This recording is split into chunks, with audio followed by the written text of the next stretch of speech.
It's 8:40 a.m. in the morning, and today we are heading towards Pokhara.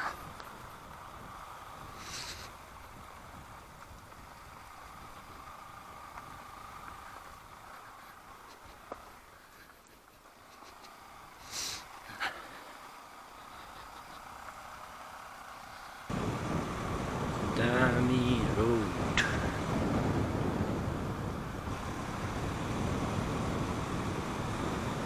यति रोडको चाहिँ पैसा नतिर्यो क्या हो?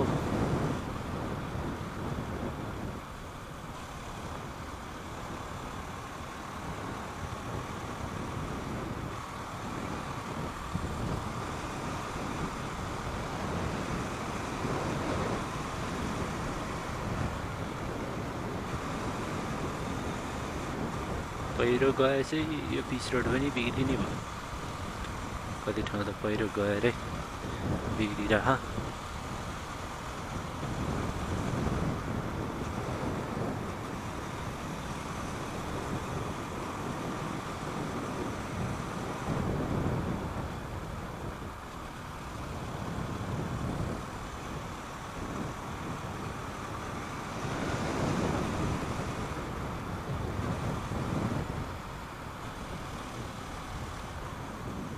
ढोका यता चाहिँ के कसको लागि हो? खुट्टो भिजाउने हो नि त, सकेसम्म नभिजाउने कोसिस, यो खुट्टोलाई नभिजाउने कोसिस। कति लामो छ क्या फेरि, ए भगवान! अरे अरे अरे अरे, ओ यहाँ पो रहेछ त खाल्टो त। ओ हो हो हो, ओए ओए ओए ओए ल झन्डै बा।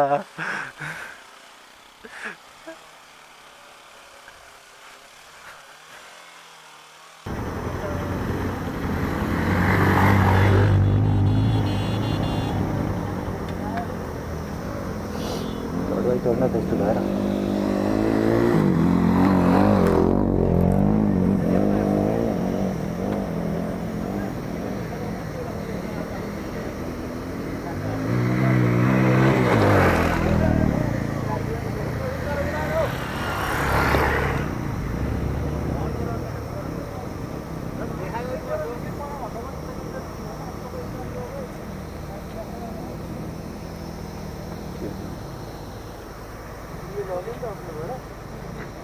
स्ट्यान्ड लगाएर राखेको हुन्छ एकछिन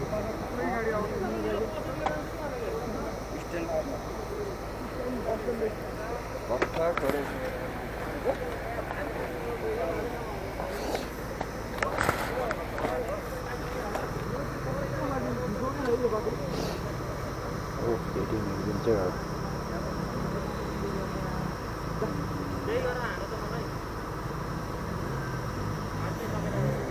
डोजरहरू चाहिँ गाडी तान्नलाई तिनवटा बस्नु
This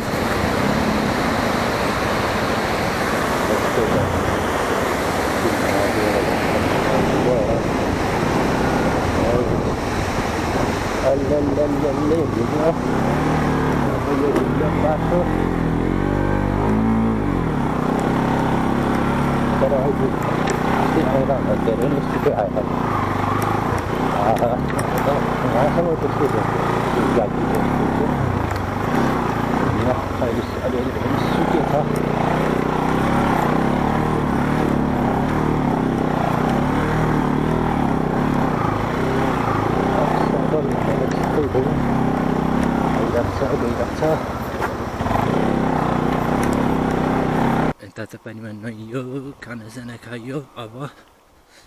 बिस्तारै आफ्नो गन्तव्यतिर लाग्दैछौँ फर्किने गन्तव्य पोखरा पोखरा गएर बस्ने हो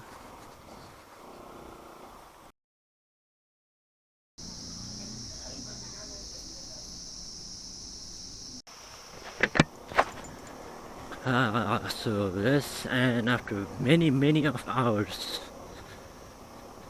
बल्ल तल्ल बाइक बन्यो बाइकको चाहिँ टायर साइडबाट पुरै काटिएकै थियो अनि नयाँ टायर हालेर बल्ल तल्ल यार काम पनि चाहिँ 3-4 घन्टा त म एक्लै यत्तिकै क्या अब केही नगरिकन केही न नेट चलेको छ न केही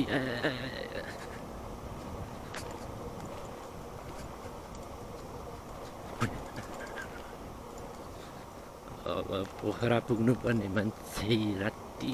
9-10 बजी पुग्दैन साँझ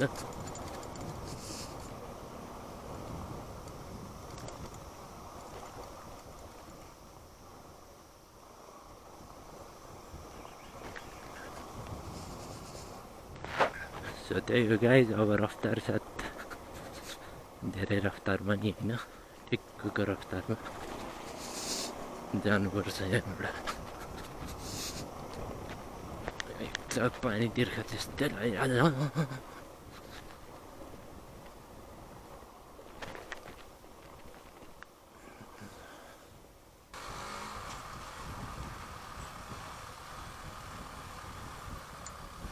पेट्रोलको खोजीमा 2 युवक हिँडिरहेछौँ यहाँ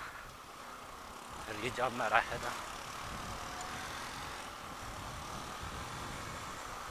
अगाडि छ भन्दियो अगाडि कता कता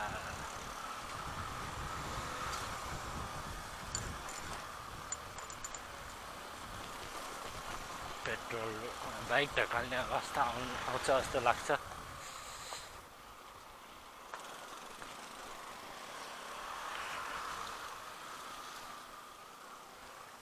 अनि यति ढिला त आइपुगिरहेको थियो होला पोखरा बाइकको टायर बिग्रिएर त्यहीँ कति टाइम कति गयो भने 2-3 घन्टा त लाग्यो ठ्याक्कै त्यहाँ सशस्त्र पुलिस सकिएको अङ्कलहरूले सरहरूले भनौँ न सरहरूले यसो यस्तो चाहिँ नम्बर दिएको अझ एकजना त उहाँ पर्दो रहेछ फेरि अनि उपदेश यहाँ कुन चाहिँ ठाउँसम्म आएर हो ठाउँको नाम पनि कस्तो गाह्रो छ फेरि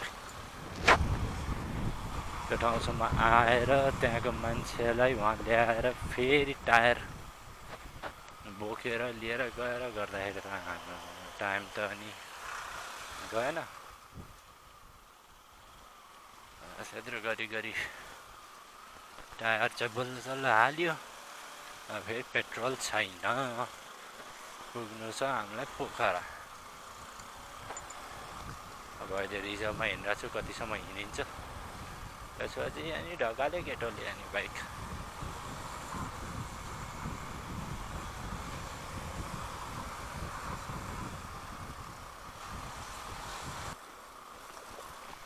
यो पालिको ट्रिपमा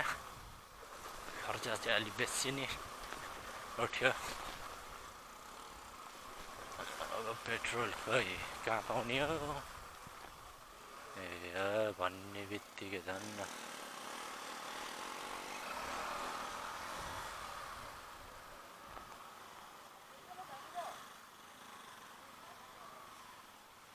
ल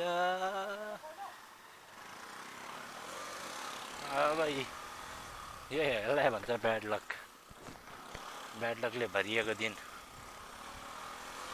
छ्या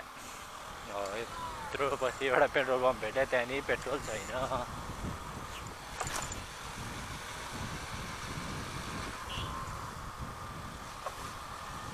अनि आज कोही आउँदै रहेछ भने त जस्ट सपोज यहाँबाट कोही जाँदै रहेछ भने त उनीहरूलाई त तनाव हुने हो त ल होइन अझ अघि मैले ठ्याक्कै आउँदाखेरि दुईवटा क्रस फायर बाइक अब पेट्रोल नभइकन उनीहरू अब कहाँ चाहिँ पुग्छ अरे तातो पानी त कट्दैन यस्तो पाराले पेट्रोल नभइकन अब उहाँ अगाडि गयो भने त पेट्रोल पाउनु त चान्सै छैन पछाडि यहाँ यत्रो बेनीबाट यत्रो पछाडि आइसक्यो त्यही त पाएन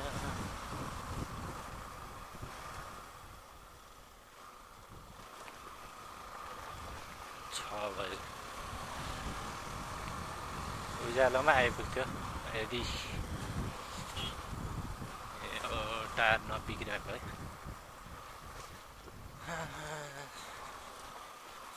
बिग्रियो त बिग्रियो it is what it is अब कहिलेकाहीँ हुन्छ यस्तै लाइफ भनेको यस्तै हो ups and downs so you have to live with it अब केही छैन आफूले आएको ट्रिप अप्पर मुस्ताङ थियो त्यहाँ गइयो आइयो होइन with many obstacles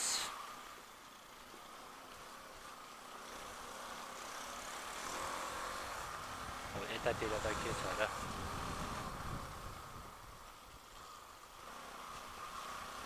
सो जाँदाको दिन पनि अलिक अप्ठ्यारो चाहिँ भएको थियो पानी पुरै परेर होइन 8 किन कटाउनु पर्छ भने यो रहेछ के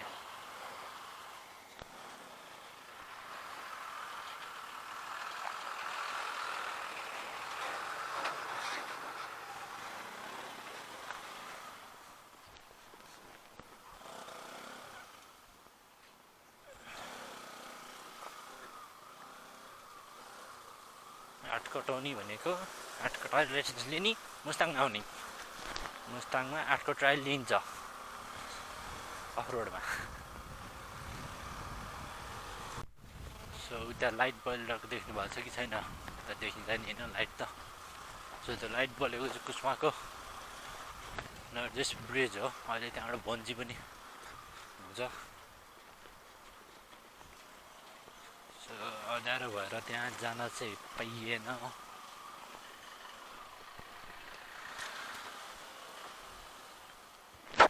खतरा ब्रिज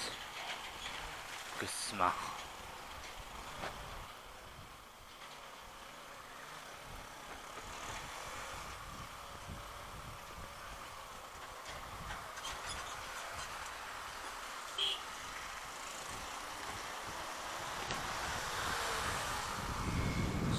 कुस्माको ब्रिज उता बिचबाट बन्जी जम्पिङ हुन्छ नि त बन्जी जम्पिङ बिच हो कि साइड हो यस बन्जी जम्पिङ हुन्छ भने अब यो हो कि होइन त्यो पुल फेरि एउटा अँध्यारोमा मैले भन्दा चाहिँ भनिदिएँ होइन लाइटहरू बोलेर भएर सो यही होला